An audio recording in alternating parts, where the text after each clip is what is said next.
What's up, everybody? Welcome back to the Homie Hangout, where we help others move in excellence. For those who don't know, I have another channel called Rascal Reacts, kind of a complimentary channel to this one, very similar sorts of content. And I dropped a video over there earlier today about 10 questions that I would ask Renee Boxer Enriquez, right? So if you haven't seen it, go check it out. Like I said, it's very similar content. Appreciate you guys' help in trying to breathe new life into the smaller channel. But this topic, it is Valentine's Day, right? Valentine's Day 2025.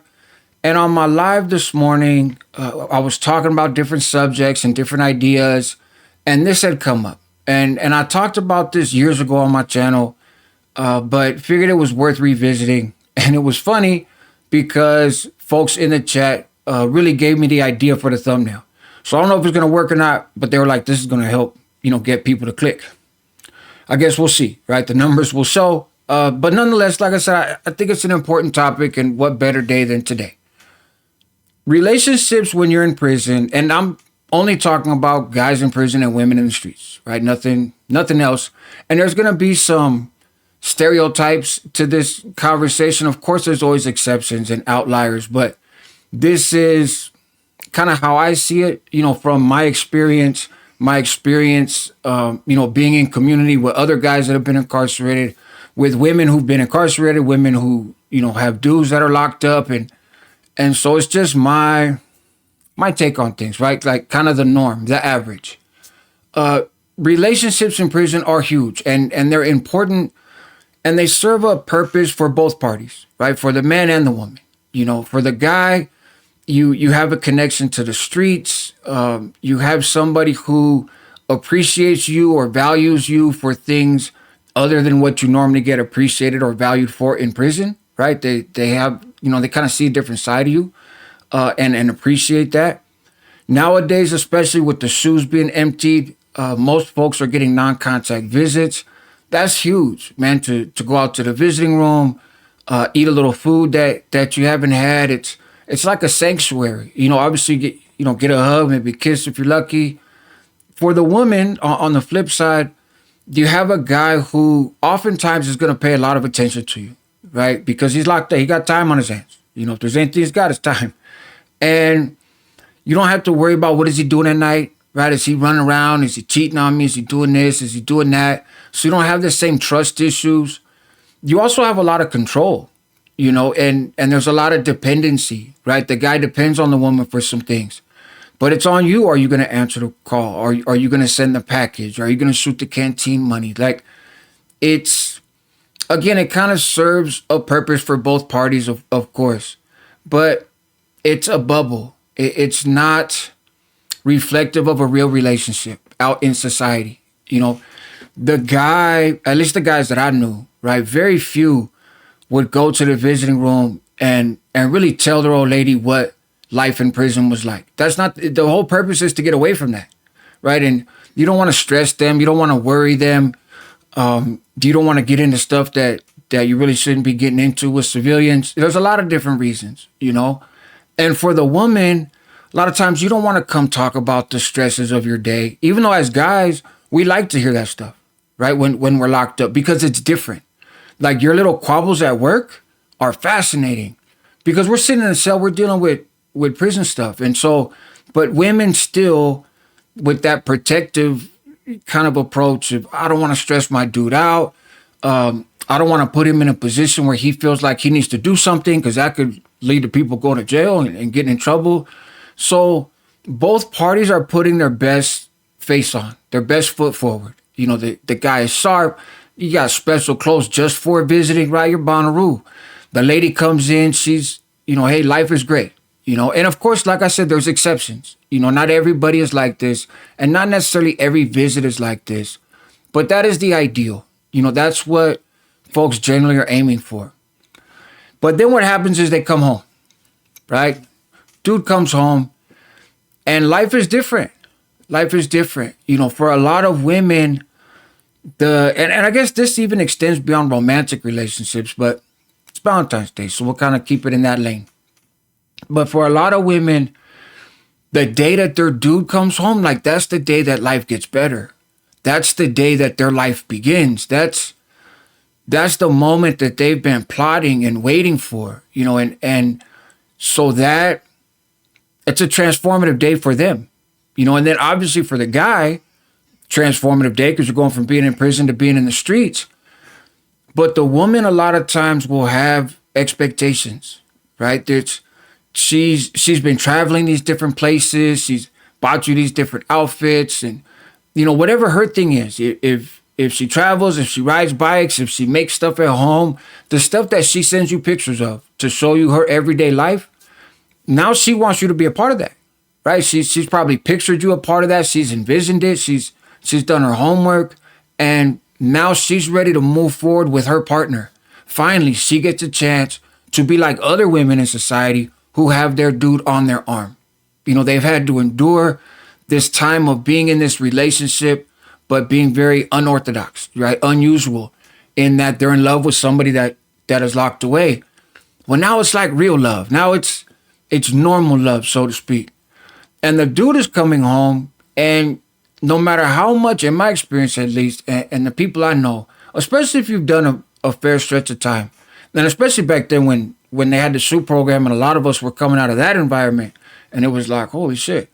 But even now with folks being on the yard, no matter how much you prepare for coming home, which a lot of guys don't necessarily kind of prepare a whole lot because you're in prison till the day you're not. And if you forget that, 24 hours short to the house, that could be a rough 24 hours. Like you need to maintain. So that wall really doesn't start to come down till the doors open. And your preparation is limited. Even if you're doing your time in a type of yard or you're the type of person that could ignore all that stuff around you, you still don't know what it is out there. You can imagine, you can think, but you don't know. Not until you step out there. So a lot of times the guy's not ready to hit the ground running the way that the woman is. She's thrilled. She's ready to go. He's thrilled too, but there's also a bit of like, holy shit, this is a lot. When I first came home, I wasn't in a relationship when I came home from prison, but when I first came home, man, it took me a couple hours to step inside the house. I was fascinated with the grass. I touched a tree like as if it's the first time I ever touched one. It was everything was surreal. My senses were firing like crazy. And I didn't want to go inside. Like I was scared of not being outside. Not consciously, but that's what it was. It was like a barrier. Wow, I don't have to go inside. It's yard time forever, right? And so they can be in different spaces, and that can be hard to align those two. And it can be hard to prepare for because you never really know how you're going to be until you're in that situation. And a lot of times as guys, either because we're just trying to sound cool or because it's very sincere, we will sound like we're ready to come home. Oh yeah, baby, yeah. And she's running off a list of stuff. Oh yeah, we're gonna go see my mom, and I went to this restaurant, we're gonna go to that restaurant, and oh, they have, boats out on the water on Tuesday, and there's fireworks on Sunday, and church, and you're listening, you're like, oh yeah, babe, yeah. Oh damn, it's amazing. Yeah. Okay. Oh, we're gonna go out with Julie. I remember you told me about Julie. Yeah, okay, that's cool. But you ain't really built for that, right? And even if you think you're built for it, you're probably not as built for it. And again, especially guys that have done a lot of time. I don't have the experience of doing 2 years in prison and coming home, right? I got that stuff as a juvenile, but relationships were different when I was a juvenile. So, but if you've done a bit of a stretch, which a lot of guys have, then that's one of the tensions you run into. Another tension that I see and hear all the time is you're two different worlds that are colliding. It's the woman, while on one hand, she's excited you're home now, right? That's all she's been waiting for. It's all she's been wanting, blah, blah, blah. But also you being home can get annoying real quick because she has her way of doing things, right? She loads the dishwasher a certain way. She has a certain schedule. She has things figured out. She has stuff worked out with the kids. I'll get to that part in a second. That's a whole nother layer, right? If kids are involved, but she has her routine. She doesn't have people asking her questions, right? She does what she does. And now here you come. And you're disrupting that. Whether it's a good disruption or not, the fact is you're disrupting it. And if anyone should recognize how much we can hold on to our routine and cling to it, it's guys that have been locked up. I know that for me, routine was everything. And changing that was hard, right? It was very difficult. And in prison, you'll hear about guys that freak out over seemingly little stuff. Hey, mail was supposed to be here an hour ago. You haven't walked by, and dudes will flash. They're ready to stab COs and go crazy and fuck off their date and everything. When all they gotta do is wait an hour. But when that's your routine and it gets messed up, you panic, right? And that's kind of a whole nother subject. But the point is, we should be able to relate to, hey, you're messing up her routine, right? It's great that you're home, but you're also kind of fucking things up, and it's going to be an adjustment. And guys, a lot of times, are fixers. That's what we want to do. We want to make it better. We want to help. We want to do these things. So we might get engaged in ways that rock the boat even worse. Like, nah, fool, don't load the dishwasher. No, I want to load the dishwasher. I've been seeing commercials for dishwashers for years. I got this. I can do this. But you're doing it wrong, right? You're doing it wrong because you ain't doing it the way that she wants it. And that could lead to bickering, and it could lead to fighting. The other side is guys that aren't quite ready. There's also women, especially when kids are involved. Hey, I've been waiting for you to come home, but also now I have a partner. The world ain't on my shoulders, right? Now it's on our shoulders. So here's your part, right? Like, let me see your shoulders.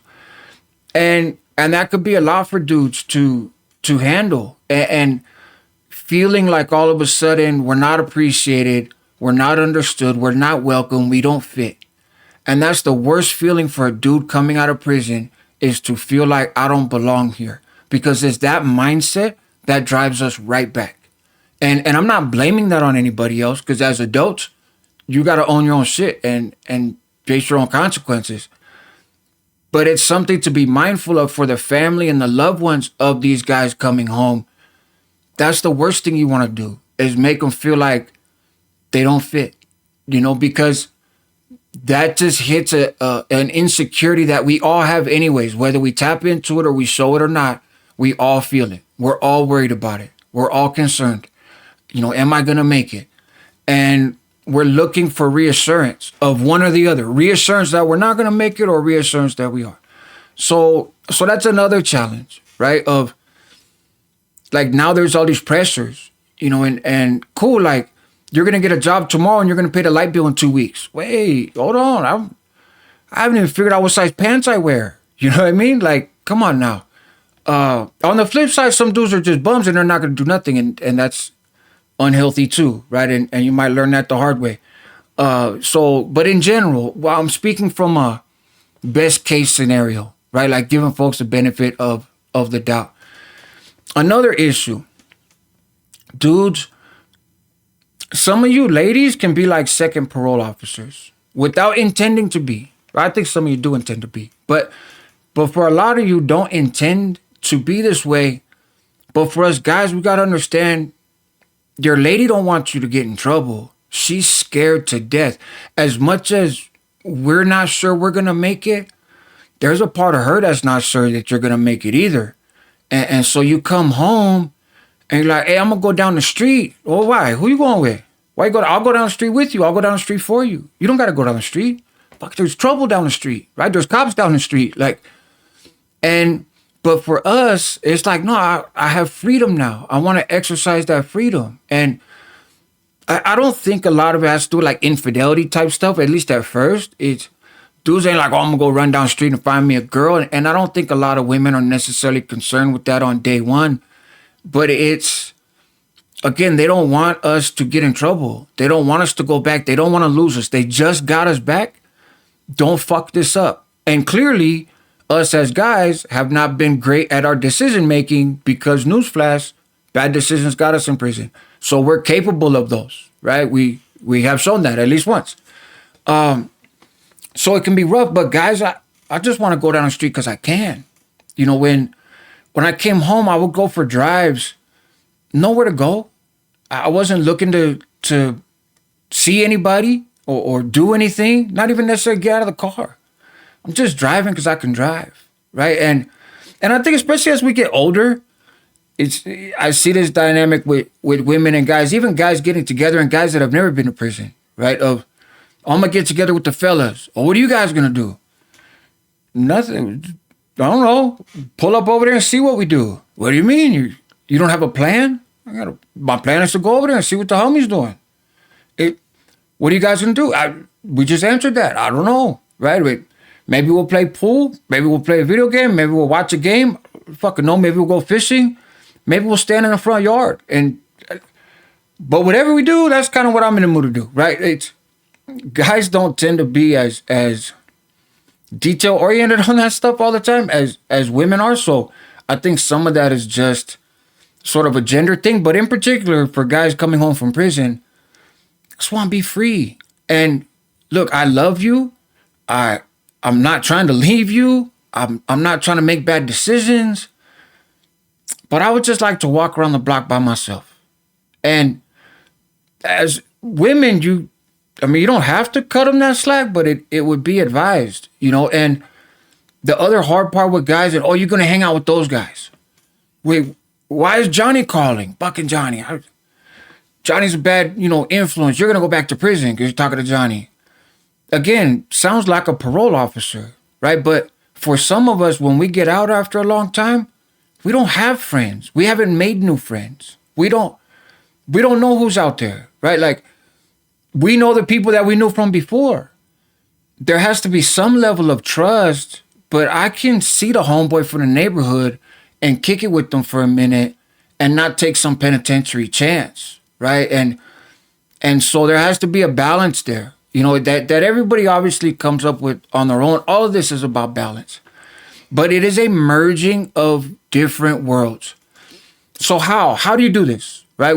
Here's all the problems. What's the solution? We're 17 minutes in, right? What do you do with this? One is communication, but part of the reason I'm doing this video is because we don't always know how to communicate it. I've been home 19 years, so I got a little practice communicating this stuff, and I've seen it in my life and in other people's lives, and I've seen it have disastrous consequences, and I've seen it be beautiful, right? But when you're first stepping out, you don't necessarily know these things, right? And women don't necessarily know. And women, look, for all these prison wives groups that they got, especially now with social media, they're great. They're great, cool, you got a support network. But that shit could be a whole bunch of catty-ass drama too. And you will have some women that are hating on you because your dude's home now and theirs ain't, right? Or a dude comes home and runs off with his ex and leaves the girl hanging. So now all of a sudden she hates all guys and she's in your ear. This is what he did to me. This is what your dude's going to do to you. Nah. Pump your brakes. We're 2 different people, 4 different people, whatever. Like, so I would caution, it's good to have that support group. And especially, while folks are doing time, that may not be the healthiest support group, or at least all those folks may not be the healthiest support group for this new phase in your life, right? You're not a prison wife anymore. So just something to be mindful of, at least, right? That I've seen it work both ways. But for guys, get with other couples, like find other dudes that have done some time and maybe have relationships and they're healthy and they worked. And like, hey, fool, how? This is rough, homie, right? And he's going to sit out, on the front porch with you so that his old lady don't hear it and be like, I know, right? I know, but look, bro, this is how it works, right? This is how it works. And just having a place to vent, can be important. Having somebody to talk to.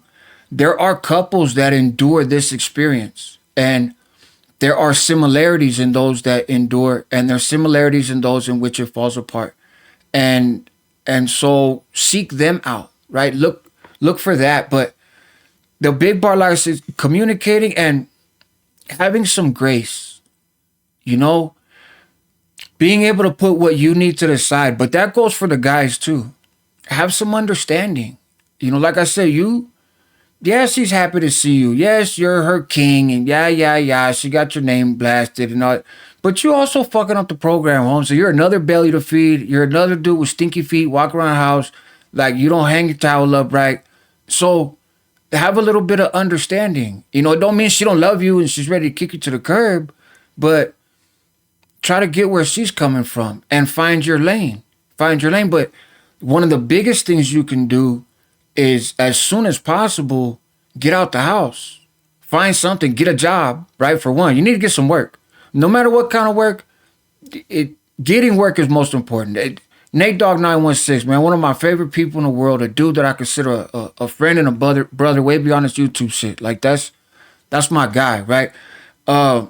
He did a video on his channel a while back because people were like, hey, how were you successful when you came home? And speaking of somebody who has had a long-term relationship, is very healthy after doing 18 years in prison, he's another one that I'm sure has his own advice and his own thoughts. But they said, how'd you make it? How were you successful? He goes, I had a plan. My plan was get a job. I don't care what kind of job. It wasn't a certain job. It wasn't a certain amount of pay. It wasn't a certain anything. It was hopefully a job at night, so I didn't have to be around as many people, but it was a job. And the fool got a job at a gas station, right? On a fluke, in the hood, got a job at a gas station, but he got a job. Now he's a trucker and he makes a very comfortable living for himself, and he hasn't gone back to prison, which is the most important thing of all. So get a job, right? If you were in college and in prison and your goal is to transition into college as soon as you come home, get your ass in the class, right? I would suggest it might be overwhelming, but because that is what is going to allow you a network, right? You're not going to be under her thumb all the time, and you're going to start to feel your independence. You're going to start to appreciate and value like, all of us guys have a similar instinct, right? Of like, I want to be the provider. I want to be the doer. I want to fix that. I want to make a difference. I want to make your life better. I'm going to catch up. You can't catch up. You can't make up for lost time, but you can do well with where you are now. And getting out of the house is a key part of that. And just about all guys eventually do. But the problem is if you don't go get a job or you don't get into some healthy behavior, if you're in recovery, you're going to meetings on the yard, go find a spot, go to recovery. Like, volunteer, you know what I mean? Pass out food at the soup kitchen. Like, there's plenty of stuff to do. But again, get a fucking job. Especially if you're in California. You know how expensive that shit is? Get a job, homie. But aside from all that, if you don't do any of those things, you're going to be out there smoking a blunt and drinking with the fellas. You're going to be out there with the other dudes that ain't got no jobs. You know what happens then? You wind up back in prison, right? So it's a win-win all the way around. Take a little pressure off of her, provide for your household, get some independence. So that, I think, is a key factor. But women also don't expect the dude to have a job an hour after he comes home. And everybody's situation is different. Again, I parole from the SUIT program, which doesn't make me special or it doesn't make nothing, except it was solitary confinement and it was years. And so it was a little bit bigger adjustment being around people than it is the general population or whatever kind of yards, but outside to the streets, right? It's a little bit of a different adjustment. That's all. But again, hardly anybody in the SUIT anymore. So, thank God for that, and salute to the hunger strikers for making that shit happen. I'll talk more about that too in future videos. But anyways, this is my take on the relationship stuff, man, and just some of the things to watch out for. Let me know in the comments what your experiences have been. Have you been the person getting out? Or have you been the lady who, welcomed dude home? And has it worked for you? Or did you see it work? Was that your mom and dad situation? And what has worked? What hasn't worked? Help others move in excellence is the catchphrase of the channel. And while not every video is particularly helpful, we try to be on most content, and this is one of them. So that also includes you guys as the watchers and the subscribers, right? Be helpful. Share this video with people who you think could benefit from it, or maybe get a laugh from it because you're like, fuck this. I can picture in my head a guy that has done some time sitting down with his lady watching this video and them looking at each other, remembering like, oh man, you remember? Oh, that's what you were thinking? Like, it could be a conversation starter even for folks that have been doing this for a while. But again, have some grace, and I'll end it on that note. You love each other, right? You're going to have to relearn how to love each other. because your relationship is different. And that's a process, but that's part of life. That's part of what you want to be out of prison for. You want to live life? That's a part of living life, Holmes. So embrace it. Take from it what you can. If the relationship is not going to work, then cool, it's not going to work. Hopefully you guys can part ways before, things get carried away, right? And not be enemies. Not every relationship in prison is meant to survive in the streets. Not every woman wants that. Some women only want a dude that's locked up. Like I said, it's like a control thing. They want that. And so they don't know how to deal with a man in the house. They know how to deal with a man over the phone in a visiting room and some boneyard visits once in a while. That might be the case. Dudes sometimes just, want a cute face to send pictures or put a little money on the books. And when they get home, they can really care less. If you're in those types of relationships, hopefully you have enough respect for the other person that when the gates are about to open, you're like, look. But again, not everybody has some place to go. So maybe it's a matter of survival. If that's the case, then at least be respectful. You don't plan on being with the person. That don't mean you got to be an asshole, right? Anyways, this video's long enough, man. I'm going to let it go. It's Valentine's Day. Congratulations to all the lovebirds, and for all those flying solo, salute to you as well, man. You guys have a good one. Help others move with excellence. That's what homies do. Help yourself at the same time because you're worth it. Help your community because they need you. Tap in with Rascal Reacts, man. Good content over there, and run those numbers up. I appreciate you.